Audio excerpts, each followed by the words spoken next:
दिल्ली में रेवेन्यू की पोजीशन और इस बीच कुछ सफल प्रयासों के बारे में आपसे चर्चा करनी थी।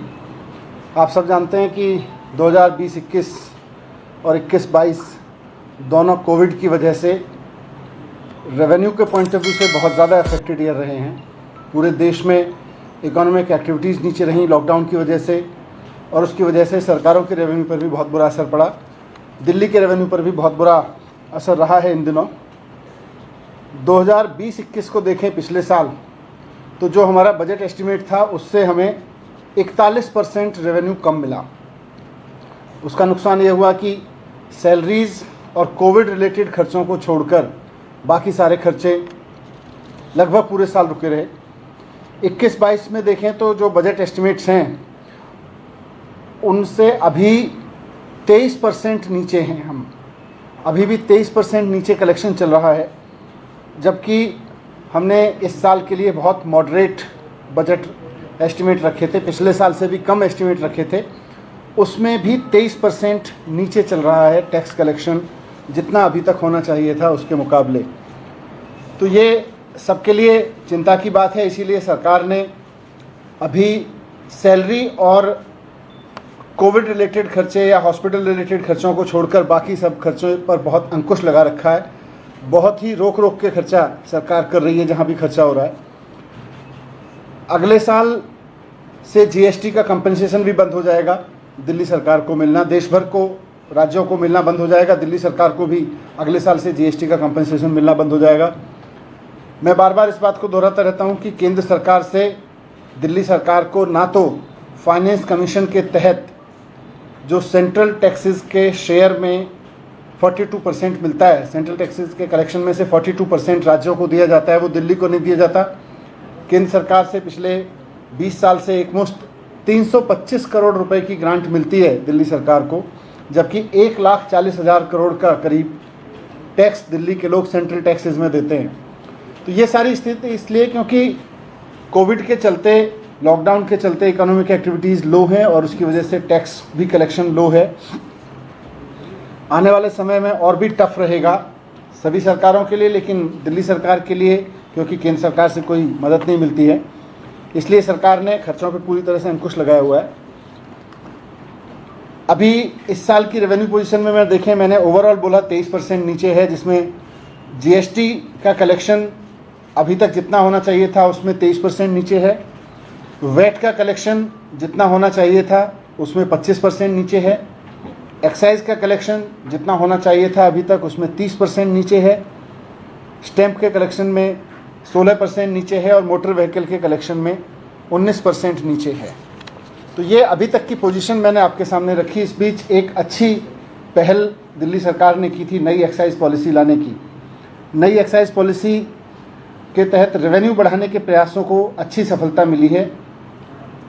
आपको याद होगा 15 अप्रैल को इसी साल मुख्यमंत्री अरविंद केजरीवाल जी ने दिल्ली की नई एक्साइज पॉलिसी को मंजूरी दी थी। उसमें बहुत बड़े रिफॉर्म किए थे और इस आधार पर किए थे कि दिल्ली में एक्साइज रेवेन्यू की बहुत बड़ी चोरी का हमारा अंदेशा था, आकलन था, और वो चोरी रोकने के जितने भी प्रयास किए जा रहे थे, डिपार्टमेंटल लेवल पर जितनी सख्ती की जा सकती थी वो की गई। उसके बावजूद कहीं ना कहीं ये समझ में आ रहा था कि एक्साइज के रेवेन्यू की काफ़ी चोरी हो रही है। तो नई एक्साइज पॉलिसी में इसको बेस बनाया गया था, और देश की राजधानी होने के नाते जितना लिकर कंजम्पशन एवरेज दिल्ली में रहता है उसके हिसाब से हमारा आकलन था कि रेवेन्यू का कलेक्शन बहुत कम है। तो अब नई एक्साइज पॉलिसी के तहत सबसे बड़ा जो चेंज था वो ये था कि जो एक्साइज की फ़ीस ली जाती, एक्साइज का जो ड्यूटी होती थी जिसमें चोरी होती थी और वैट की जो चोरी होती थी, उसको हमने लाइसेंस फ़ीस में कन्वर्ट कर दिया था। अभी तक लाइसेंस फ़ीस बहुत नॉमिनल होती थी, 8 लाख रुपए, 10 लाख रुपए की, और उसके बाद फिर 300%, 250% की एक्साइज फ़ीस होती थी, वैट होता था। हायर रेट्स होने की वजह से उसमें चोरी का इंसेंटिव था। तो एक्साइज फ़ीस चोरी करने के खूब सारे इंसेंटिव थे लोगों के, और वो दबा के चोरी करते थे हमारे तमाम प्रयासों के बावजूद। इसको हमने सबको स्टडी किया और हमने पिछले वर्षों में जितना रेवेन्यू सरकार को मिल रहा था उसको लगभग हमने सारा एक्साइज ड्यूटी की जगह हमने उसको लाइसेंस फीस में कन्वर्ट कर दिया। तो लाइसेंस फीस जो पहले 8 लाख रुपए होती थी वो लगभग ऐसे मैं एवरेज कहूँ तो हर एक दुकान की 6.5 करोड़ रुपए 7 करोड़ रुपए के करीब आ गई थी। तो हमने उसमें सब कन्वर्ट कर दिया और उस पर भी 10% एक्स्ट्रा बढ़ाया और उसके बाद हमने उसको बिडिंग की थी। जब मैंने प्रेस कॉन्फ्रेंस की थी नई एक्साइज पॉलिसी की, हमारा आकलन था कि लगभग 2 से 2.5 हज़ार करोड़ रुपए रेवेन्यू उससे ज़्यादा मिलेगा। लेकिन मुझे बताते हुए बहुत खुशी हो रही है कि इस पूरे प्रयास से, नई एक्साइज पॉलिसी के रिवोल्यूशनरी रिफॉर्म से सरकार को अगले साल से, माने अगले 12 महीने में, जो अभी तक बीत गया साल, 12 महीने के लिए पॉलिसी उस तरह के साइकिल में देखेंगे तो एक साल के 12 महीने के पीरियड में लगभग 3.5 हज़ार करोड़ रुपए एक्स्ट्रा रेवेन्यू मिलेगा, जो कि अपने आप में बहुत रिवोल्यूशनरी है। क्योंकि इतना रेवेन्यू अभी तक हम मान सकते हैं कि लिकर सेल तो इतने की थी लेकिन वो चोरी हो रहा था। और वो कैसे चोरी हो रहा था, मैंने उसकी पूरी डिटेल मैंने पिछली बार रखी थी, फिर से थोड़ा सा अंडरलाइन कर देता हूँ कि दिल्ली में 2016 के बाद अरविंद केजरीवाल जी की सरकार की नीति के कारण कोई नई शराब की दुकान नहीं खोली गई। पहले से जो दुकानें चली आ रही थीं उनका पैटर्न ये था कि एक म्युनिसिपल वार्ड में 10-10, 15-15 दुकान भी थीं और बहुत सारे वार्ड्स में बिल्कुल दुकानें नहीं थीं। उनका पैटर्न ये था कि जहाँ भी वो दुकानें थीं, जहाँ भी दुकानें नहीं थी वहाँ इलीगल दुकानें चल रही थी। 850 के करीब लीगल दुकानें पूरी दिल्ली में, लेकिन करीब 2000 दुकानें लोग इलीगली अपने घर से, गोडाउन से चोरी छिपे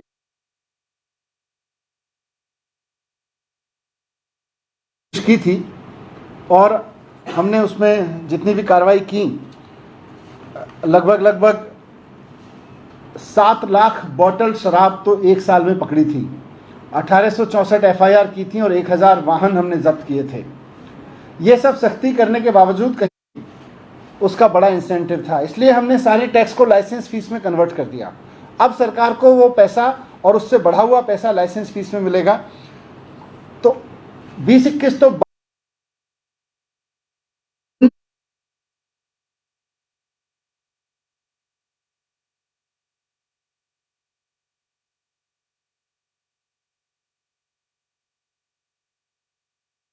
सरकार को लगभग 10,000 करोड़ का रेवेन्यू मिलेगा, जो कि अपने आप में एक बड़ा जंप होगा। और ये इस बात को साबित करेगा कि सरकार ने जो नई एक्साइज पॉलिसी बनाई वो, और सरकार का जो आकलन था कि बहुत बड़े पैमाने पर लिकर माफिया एक्साइज चोरी कर रहा है, वो इस बात को साबित करता है। क्योंकि आज बहुत फेयर बिडिंग हुई। हमने 32 जोन में बांटा पूरी दिल्ली को और लगभग 250 बिड्स आई और उनमें बहुत ट्रांसपेरेंट तरीके से जो भी हाईएस्ट बिडिंग जिसने जोन की उसको बिडिंग मिली उसकी, और सभी बिड्स मिला के सरकार को जो रेवेन्यू मिलेगा लगभग 10,000 करोड़ का मिलेगा, जो कि एक अच्छी हमारे लिए राहत की खबर है। दूसरा ये कि इसके बाद दिल्ली में लिकर सेलिंग और लिकर कंजम्पशन का एक्सपीरियंस बहुत बदलेगा। अभी तक लिकर सेलिंग का जो एक्सपीरियंस है वो ये है कि लोग शराब की बोतल खरीदने जाते हैं दुकान पे, तो वहाँ एक छोटी सी दुकान किसी दड़बे से में नुमा बनी होती है, 150 फीट के सड़क की तरफ नहीं खुलेगी। With in the campus of the shop counter लगाना पड़ेगा। किसी भी दुकान का साइज मिनिमम 500 फीट होगा और आसपास सीसीटीवी लगा के दुकानदार को ये इंश्योर करना पड़ेगा कि वहाँ ओपन लिकर कंजम्पशन ना हो रहा हो। तो ये सारी सख्तियाँ होके दिल्ली में भी इससे लिकर कंजम्पशन को लेके और लिकर सेल को लेके एक अलग एक्सपीरियंस आएगा। नीट एंड क्लीन बिजनेस बनेगा इसका। और 17 नवंबर से नई दुकानें खुलनी शुरू हो जाएंगी। तो आपके सामने यही रखना था। सर, जीएसटी से संबंधित एक और सवाल है जिसमें ये कहा जा रहा है कि जो अगली बैठक होने वाली है 17 तारीख को, उसमें पेट्रोल डीजल को भी, पेट्रोलियम पदार्थों को भी जीएसटी के अंदर लाने पर विचार किया जा रहा है। ऐसी खबरें आ रही हैं। अभी तो मेरे ख्याल से एजेंडे में नहीं होगा। सर ये 8वीं तक कि जो स्कूल अभी तक बंद रखने का फैसला किया आप लोगों ने, थोड़ा इसके बारे में क्यों ये फैसला किया गया है? अभी डीडीएमए की बैठक में इस पर चर्चा करेंगे और उसके बाद एक्सपर्ट से बात करेंगे। नहीं, आगे बैठक होगी तो उसमें चर्चा करेंगे और उसमें एक्सपर्ट से भी बात करेंगे। सर एक्साइज पॉलिसी जो है वो अगले महीने से इस साल से शुरू हो जाएगा। अब नवंबर ऑनवर्ड जो आएगा रेवेन्यू इस रेट पे आएगा। चाहिए अगले महीने से रिन्यू नहीं किया प्राइवेट दुकानों को, प्राइवेट शराब की दुकानों को, तो इतने दिनों दुकानें बंद रहेंगी तो उससे जो रेवेन्यू जनरेट होता है उसमें कमी नहीं आएगी? नहीं, लेकिन गवर्नमेंट की दुकानें खुली रहेंगी क्योंकि अब इसको वाइंड अप कर रहे हैं इस पूरे सिस्टम को, इसलिए वो ट्रांजिशन पीरियड है लगभग 1 महीने का, जिसमें ये वाइंड अप हो जाएगा और उसके बाद नया रिजीम लागू हो जाएगा। नई दुकानें खुलती रहेंगी, आप जो नई दुकानें 17 नवंबर से चालू होंगी, लेकिन इस बीच गवर्नमेंट की दुकानें खुली रहेंगी। November 17th, how many new shops are coming? जो पहले लाइसेंस दिए गए थे, कुछ लाइसेंस की रीबिडिंग हुई थी। I don't have exact count but major part is coming on November 17th। आप ये कह रहे हैं कि अगले साल से 10,000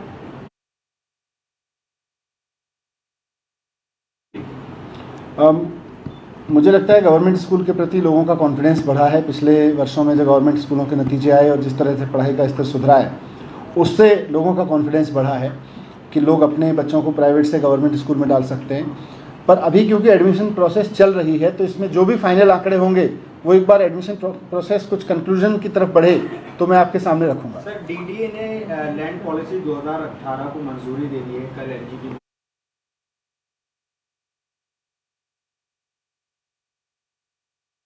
तरफ बढ़ेगी और क्या इससे होगा? देखना पड़ेगा उन्होंने क्या। डीडीएमए वाले पे Subscribe now and press the bell icon. Never miss an update.